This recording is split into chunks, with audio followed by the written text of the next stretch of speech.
Praise the lord. మన ప్రభువును మన రక్షకుడైన యేసుక్రీస్తు వారి శక్తి కలిగిన నామంలో మీ అందరికీ మా హృదయపూర్వక వందనములు. ఈరోజు దేవుని వాక్యము, యెహోవానైన నేను మార్పు లేని వాడను గనుక యాకోబు సంతతి వారైన మీరు లయము కాలేదు. మలాకి గ్రంథము 3వ అధ్యాయము 6వ వచనము. I the Lord do not change, so you the descendants of Jacob are not destroyed. మలకియా చాప్టర్ 3 వర్స్ 6. ఈ రోజుకు గాను దయగల దేవుడు మనకు అనుగ్రహించిన వాక్య భాగమును బట్టి ధ్యానించుకుందాము. ప్రభునందు ప్రియమైన సహోదరి సహోదరులారా, మనము ఆరాధిస్తున్న దేవుడు మనల్ని కాపాడుతూ రక్షిస్తున్న దేవుడు. ఆయన మార్పు లేనివాడు. కాలాన్ని బట్టి, పరిస్థితులను బట్టి, అధికారాన్ని బట్టి ఆయన మారడు. ఎప్పుడూ కూడా స్థిరముగా ఉంటాడు. నిత్యము ఒకే ఆలోచనతో ఉంటాడు. ఈరోజు మనము సజీవముగా ఉన్నాము అంటే ఆయన మార్పు లేనివాడు గనుక.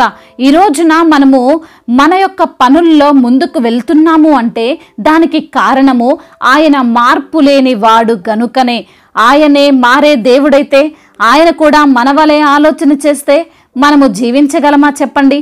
ఈ రోజున దేవుడు నీకు చేసిన వాగ్దానము నీవు పొందుకోవలసినటువంటి ఫలము విషయంలో ఇవ్వకుండా ఆపేవాడు కాదు. ఈరోజు నీవు మార్పు చెంది దేవుణ్ణి మర్చిపోవచ్చేమో, వదిలిపెట్టొచ్చేమో, కానీ ఆయన వదిలిపెట్టడు. ఆయన నిన్ను విడువడు, ఎన్నడునూ ఎడబాయడు. మార్పు అనే మాట ఈరోజు లేఖన భాగములో ఇవ్వడం జరిగింది. సాధారణంగా, సర్వసాధారణంగా మనుష్యులమైన మనమందరము కూడా మార్పు కలిగిన స్వభావము గలవారమే. వయసులో పెరుగుతున్నప్పుడు కావచ్చు, పరిస్థితులను బట్టి కావచ్చు, సమయాన్ని బట్టి కావచ్చు, ఎప్పుడైనా ఎక్కడైనా మనము వెంటనే మారిపోతుంటాము. మన అభిప్రాయాలు మారిపోతుంటాయి. ఇంతకు ముందు కరెక్టు అని వాదించిన మనమే ఇప్పుడు అది కరెక్టు కాదు అని కూడా వాదించడానికి సిద్ధంగా ఉంటాము. ఇంతకు మునుపు ప్రేమించిన వారినే ఇప్పుడు ద్వేషిస్తుంటాము. మాట ఇచ్చి తప్పుతాము. మనకు హాని జరుగుతుందంటే అబద్ధాలు కూడా ఆడతాము. ఇలా ఆలోచన చేస్తూ పోతే మనము నిత్యము మార్పు కలిగి ఉంటాము. మారడం అంటే ఏదో మన రూపాలు, ఆకారాలు మార్చుకోవడం కాదు, కానీ మన హృదయాన్ని మార్చుకుంటాము. అస్థిరమైన హృదయం కలిగి ఉంటాము. కానీ దేవుడు మన యేసయ్య నిన్న, నేడు, నిరంతరము ఒకటే రీతిగా ఉంటాడు. లేఖనాలలో ఈ విధంగా వ్రాయబడి ఉన్నది, దేవుడు అబద్ధమాడుటకు ఆయన మానవుడు కాడు, పశ్చాత్తాపడుటకు ఆయన నరపుత్రుడు కాడు. ఆయన చెప్పి చేయకుండునా, ఆయన మాట ఇచ్చి స్థాపింపకుండునా అని. దేవుడు మనవలే ఉండడు. మన అవసరాన్ని బట్టి, మనము చేస్తున్న ప్రార్థనను బట్టి మనకు కావలసినట్లు ఆయన మారడు. ఆయన న్యాయమైన వాడు, నీతిమంతుడు, ఎన్నడూను నీతి తప్పేవాడు కాడు. మనము పాపం చేసినా, మనము దుర్మార్గము చేసినా మనము మంచివారని ఆయన పలకడు. అదే మనుషులైతే ఒక వ్యక్తి ఎంత దుర్మార్గతల్లో నడిచినా, ఎన్ని పాపాలు చేసినా, ఎంత మందిని అన్యాయంగా దూషించి తీర్పు తీర్చినా, మనకు మంచి చేస్తే అతను మంచివాడైపోతాడు, మనకు చెడు చేస్తే అతను చెడ్డవాడైపోతాడు. మన హృదయం అలాంటిది. కానీ దేవుడు మాట ఇచ్చి తప్పేవాడు కాదండి. ఆయన ఆశీర్వదించి, ఆయన దీవించుతానని వాగ్దానం చేశాడంటే దానికి వ్యతిరేకంగా ఏమీ చెయ్యడు. బిలాము ఒక ప్రవక్త, అనగా దేవుని ప్రతినిధి. అతని నోట ఏ మాట వచ్చినా అది దేవుడు తప్పక జరిగిస్తాడు. జరిగించే మాటలు మాత్రమే అతని నోట ఉంచుతాడు. కానీ ఒక సందర్భంలో బాలాకు అనే రాజు ధనానికి, బహుమానాలకి ఆశపడి ఇజ్రాయేలు ప్రజలను శపించాలని అనుకుంటాడు. కానీ అతని నోటి నుండి దేవుడు శాపవచనం కాక ఆశీర్వాద వచనమే పలికిస్తున్నాడు. ఎందుకంటే దేవుడు అబ్రహామును ఆశీర్వదించాడు, అతని సంతానమైన వారందరినీ ఫలింపజేస్తాను అని. ఆయన ఇచ్చిన మాటకు ఆయన వ్యతిరేకమవుతాడా? ఎప్పుడో 600 సంవత్సరాల క్రితం ఇచ్చినటువంటి మాట కదా, ఇప్పుడు నాకేం అవసరం అన్నాడా? అందుకే మన దేవుడు మార్పు లేనివాడుగా ఉన్నాడు. అందుకోసమే యాకోబు దేవునికి అవిధేయంగా ఉన్న లయము చేయకుండా అతనికి మారు మనస్సును కలగజేసి రక్షించాడు. అవును ప్రియమైన సహోదరి సహోదరులారా, దేవుడు పరిశుద్ధుడైన దేవుడు. నీ ఎడల కూడా అదే విధంగా ఉంటాడు. నీ కుటుంబం ఈరోజు మార్గము తప్పిపోయిందని, నీ పరిస్థితి దిగజారిపోయిందని, నీవు అపవాది ఉచ్చులో పడిపోయి ఆయన్నే తృణీకరించావని దేవుడు నిన్ను వదిలిపెట్టడు. ఆయన నిన్ను శ్రమలకు వదిలివేయడు. సమస్యల్లో నీవు ఉంటే నీకంతే కావాలి, నన్ను కాదంటావా అని మనవలే చూసి ఆనందించడు. ఆయన మనల్ని అప్పుడు ప్రేమించినట్లే ఇప్పుడును ప్రేమిస్తున్నాడు. అప్పుడు రక్షించినట్లే ఇప్పుడును రక్షించుకుంటున్నాడు. అవసరమైతే గద్దించైనా సరైన మార్గములో ఆయన మనల్ని నడిపించుకుంటాడు. కానీ మనల్ని సంపూర్ణంగా వదిలివేసి అన్యాయము చేసే దేవుడు కాడు మన దేవుడు.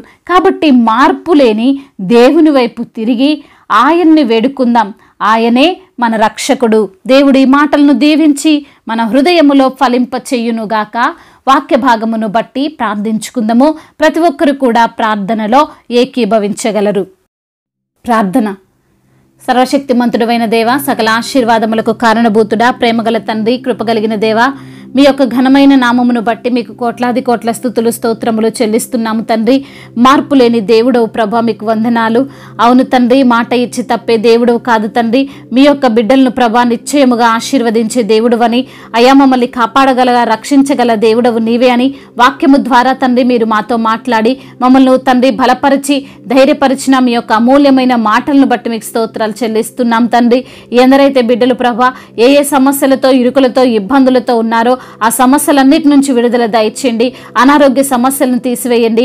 బలహీనులను మీరు బలపరచండి. ఎముకలలో సత్తువును దయచేయండి. ఏ రోగముతో అయితే బిడ్డలు ఉన్నారో, ఏ వ్యాధిని వారు అనుభవిస్తున్నారో ఆ వ్యాధి బాధలన్నిటి నుంచి విడుదల దయచేయండి. మీ యొక్క వాక్కును వారి యొద్దకు పంపి వారికి స్వస్థతను దయచేయమని వేడుకుంటున్నాము తండ్రి. అదేవిధంగా ఆర్థిక సమస్యలను కొట్టివేయండి. రుణ భారాల నుండి విడుదల దయచేయండి ప్రభా. అయా మరి తండ్రి ఎలా అప్పు తీర్చుకోవాలో తగిన జ్ఞానాన్ని వారికి దయచేయమని వేడుకుంటున్నాం తండ్రి. అదేవిధంగా బిజినెస్ చేస్తున్న వారిని దీవించండి తండ్రి, ఆశీర్వదించండి, వారిని ఫలింప చేయమని బ్రతిమిలాడుకుంటున్నాం ప్రభా. అయా చేతి పనులు లేక తండ్రి ఎందరైతే బిడ్డలు ప్రభా మరి పని దొరకక ఎందరైతే బిడ్డలు బాధపడుతున్నారో మీరే సహాయము దయచేసి అయా మంచి పనిని బిడ్డలకు మీరు దయచేయండి. అదేవిధంగా ఉద్యోగ సమస్యలన్నిటి నుంచి విడుదల దయచేయండి తండ్రి. అయా మంచి ఉద్యోగాన్ని బిడ్డలకు మీరు అనుగ్రహించండి ప్రభా. వారు చేస్తున్న ప్రతి ప్రార్థనను మీరు ఆలకించండి. వారు చేస్తున్నటువంటి ప్రయత్నాన్ని మీరు సఫలము చేయమని వేడుకుంటున్నాం తండ్రి. అదేవిధంగా సంతానము లేని బిడ్డలను మీరు జ్ఞాపకం చేసుకుని ప్రభా వారికి సంతానాన్ని దయచేయండి ప్రభా. కుటుంబ సమస్యల చేత నలిగిపోతున్నారో వారిని మీరు జ్ఞాపకం చేసుకునండి తండ్రి. అయా వారికి ఉన్న సమస్య నుంచి విడుదల దయచేయండి. కుటుంబంలో ఒకరంటే ఒకరికి పడక అయా మరి తండ్రి విభేదాలతో ఉంటున్నటువంటి భార్యాభర్తలను తండ్రి మీరే సరిచేయండి ప్రభా. సమాధానపరచండి, వారి కుటుంబాన్ని కట్టండి. అయా వారికి తండ్రి ఒకరినొకరు అర్థం చేసుకునేటువంటి ఆ యొక్క మనసును మీరు వారికి దయచేయమని వేడుకుంటున్నాం. చిన్న బిడ్డలను మీరు కాచి కాపాడండి. యవన బిడ్డలకు మీరు తోడుగా ఉండండి. యవన వయసులో తండ్రి పాపము జోలికి పోకుండా అయా పాపము చేయకుండా బిడ్డల హృదయాలను ప్రేరేపించండి తండ్రి. మీ యందు భయభక్తులు కలిగినటువంటి జీవితాన్ని ప్రతి బిడ్డకు మీరు అనుగ్రహించమని వేడుకుంటున్నాం తండ్రి. అదేవిధంగా నా తండ్రి ఎందరైతే బిడ్డలు ప్రభా మీ యొక్క సువార్త తెలియక నశించిపోతున్నారో ప్రభా, నశించిపోతున్న వారి పట్ల భారాన్ని దయచేయండి నా తండ్రి. అనేకులకు మీ యొక్క సువార్తను తండ్రి ప్రకటించుటకు ప్రతి ఒక్కరిని పురుకొల్పమని బ్రతిమిలాడుకుంటున్నాం తండ్రి. కోర్టు సమస్యలతో ఉన్నారో, భూతగాథ సమస్యల చేత మరి ప్రభువా మరి నలిగిపోతున్నారో వారిని బట్టి ప్రార్థిస్తున్నాము. వారికి మీరే న్యాయమును తీర్చండి అయా మరి తండ్రి. మీరే వారి పక్షాన వాద్యమాడి వారిని గెలిపించమని బ్రతిమిలాడుకుంటున్నాం ప్రభువా. అదేవిధంగా ప్రయాణాల్లో ఉన్న ప్రతి బిడ్డకు మీరు తోడుగా ఉండండి ప్రభా. అయా వారి మార్గం అంతటిని సరళము చేయమని బ్రతిమిలాడుకుంటున్నాం తండ్రి. అయా ఇంకా ఎందరైతే బిడ్డలు ప్రభా ఇతర దేశాల్లో ఉంటున్నారో వారందరినీ కూడా మీరు జ్ఞాపకం చేసుకోండి ప్రభా. అయా ప్రతి బిడ్డకు మీరు తోడుగా ఉండండి.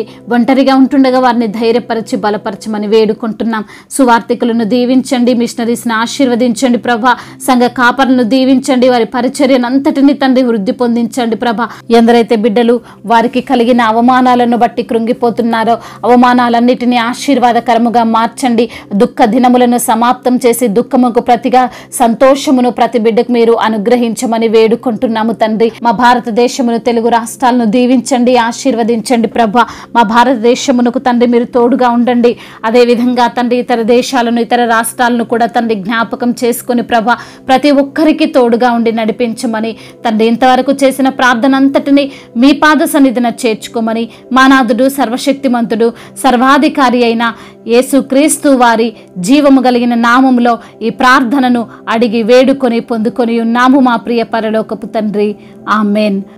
ఈరోజు పెళ్లి రోజు మరియు పుట్టినరోజు జరుపుకుంటున్న వారందరినీ దేవుడు దీవించి సకల మేలులతో, సకల ఆశీర్వాదములతో, కృపాక్షేమములతో, శాంతి సమాధానముతో దేవుడు మిమ్మల్ని నింపునుగాక.